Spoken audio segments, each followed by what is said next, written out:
So with that, the question is, where do you go for the last word, right?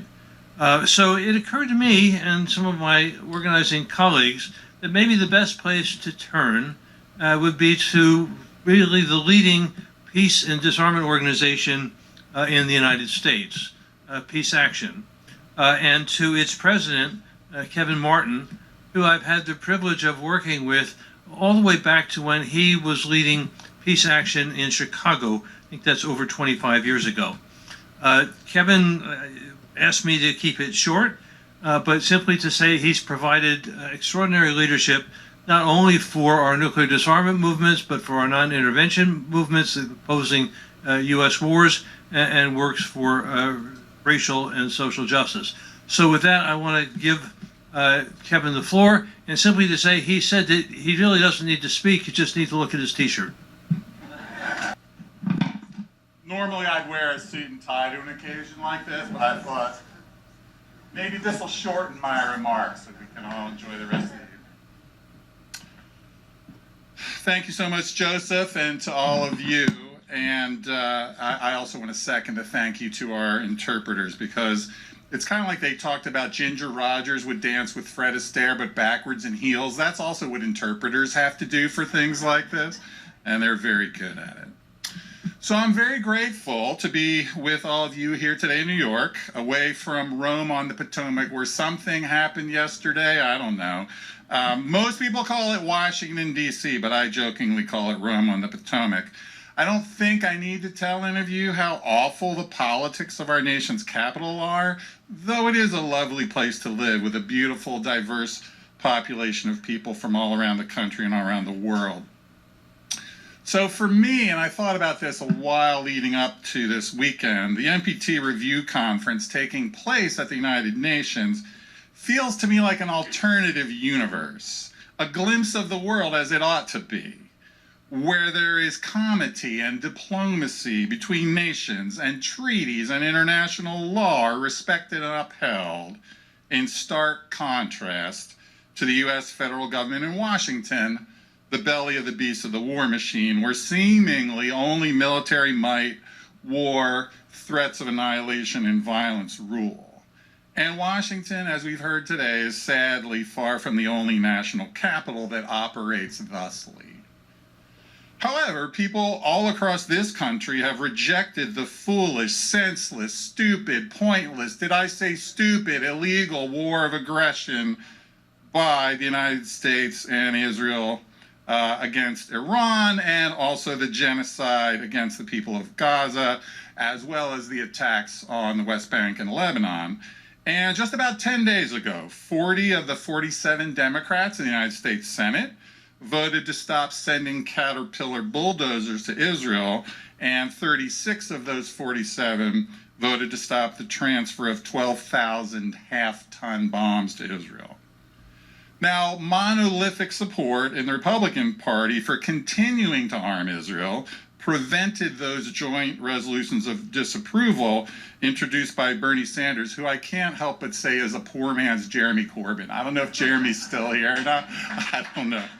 I love Bernie, okay? I just love Jeremy even more. Against those weapons transfers, the Republicans were against, all of them were against stopping those, in other words, in favor of continuing to give weapons to Israel. The political transformation, at least on the one side of the aisle, is stark. Congressional votes are usually a lagging indicator of public opinion, and that's certainly true in this case.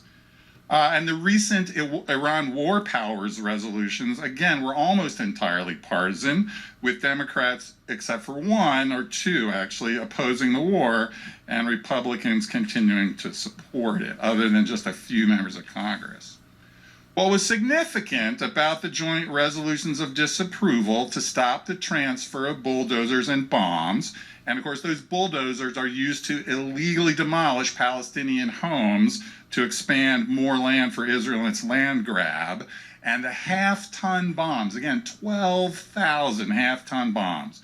used in Gaza, Iran, and Lebanon is not only that they were the highest ever vote totals on any such measures to stop U.S. weapons to Israel by a good margin, it's also that every Democrat thought to be considering running for president voted to stop those transfers, and several of them had not voted to prevent any weapons transfers to Israel ever before.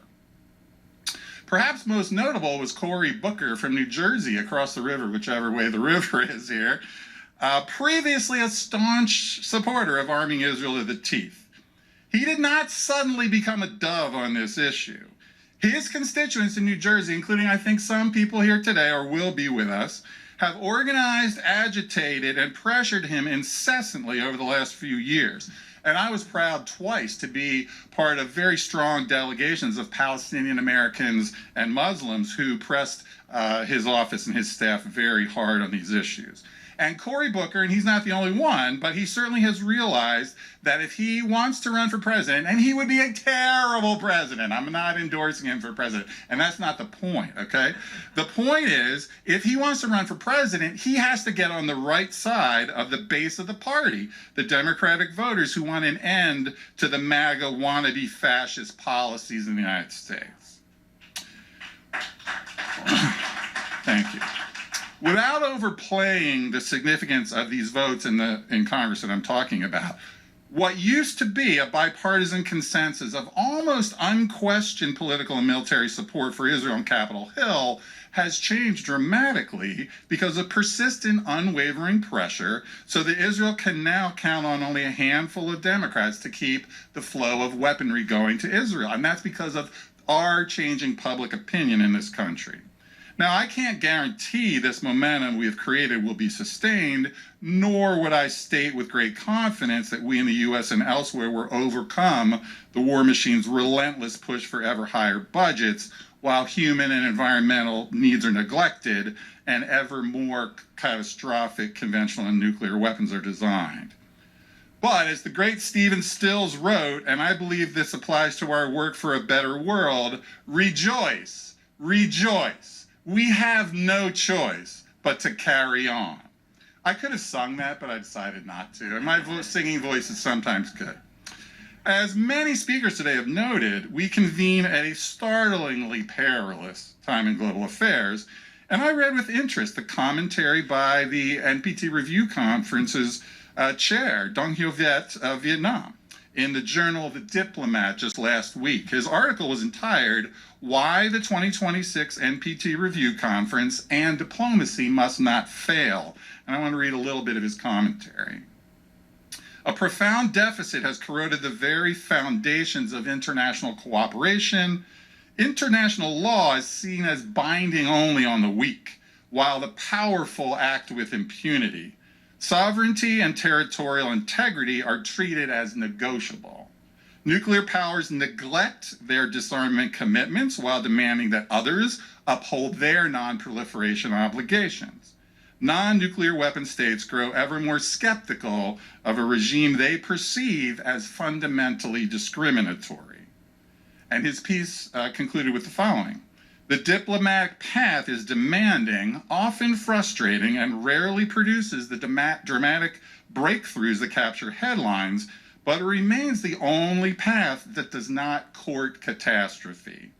As presiding officer of the 11th NPT Review Conference, I am under no illusion that we can expect a smooth sailing, but I refuse to believe that the international community has reached a point of no return. So come April 27th, tomorrow, as we gather to deliberate the fate of this treaty, and in many ways the fate of our planet, let us remember that the pursuit of peace is not a sign of weakness, but the ultimate expression of human reason." I appreciated these wise words, and I look forward to his skillful chairing of the conference, which, as he notes, will not be an easy task. While we all hope and will press for a good outcome of the review conference, what gives me hope is all of you, our collective work together, and this necessity of convincing humanity to join our quest for peace, disarmament, and social justice. The deranged president of the United States infamously threatened a whole civilization will die tonight. Not only must we reject such insanity, we must instead realize we will survive together or not at all. We will thrive together or not at all. We will grow together or not at all. We will evolve together or not at all.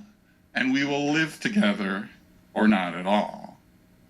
And I think the only way to end a conference like this is to ask you to join me in repeating, as the Hibakusha have taught us to say, no more Hiroshimas. No more Nagasaki's. No more nuclear weapons. No more war. And I want to just say, long live the Hibakusha, their memory and their brave example of resistance to the bomb. Thank you all very much for being here.